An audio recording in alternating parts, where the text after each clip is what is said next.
好多家長咧都問我，究竟買咩俾小朋友玩先至好啊？其實咧，屋企每一樣嘢咧都係教具嚟㗎。今日咧教你用一個蘋果同唔同嘅月齡小朋友玩喎。我哋3個月咧就可以咧用一個蘋果教小朋友視覺追蹤啦。跟住咧，因為佢哋開始轉身㗎啦，我哋又擠啱嘅角度咧，等佢點樣望佢轉喎。我哋又可以用一個蘋果咧俾小朋友捉摸喎。6個月嘅時候咧 ，BB 坐㗎啦，我哋可以咧將一個蘋果咧擠喺 BB 眼嘅水平啦，讓小朋友學習平衡地坐喎。咁啊到咧佢趴喺度嘅時候，我哋可以咧用個蘋果引小朋友伸手向前攞，都學習咧一個爬行嘅動作。仲有我哋可以咧讓小朋友咧雙手攞住個蘋果啦，學習雙手嘅協調。9個月嘅時候咧 ，BB 開始爬㗎啦，我哋可以用個蘋果咧引 BB 爬高爬低啦，學習協調嘅動作。仲有咧可以教 BB 呢個叫蘋果啦，或者咧俾一啲簡單嘅指令佢，例如咧拍啦，去攞啦，仲可以咧用毛巾咧冚住個蘋果，叫 BB 揾翻個蘋果出嚟喎。去到12個月嘞 ，BB 咧開始學行㗎啦，我哋可以咧叫 BB 咧行去嗰度攞個蘋果俾你啦，叫佢咧放低一個蘋果喺某一個地方，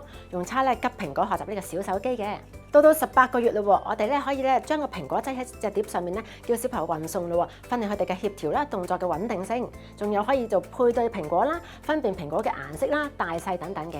一個蘋果咧都可以有好多玩法㗎，同埋咧訓練到好多唔同嘅技能嘅，所以咧玩具咧唔使特登買㗎，可以喺家中隨手可得嘅。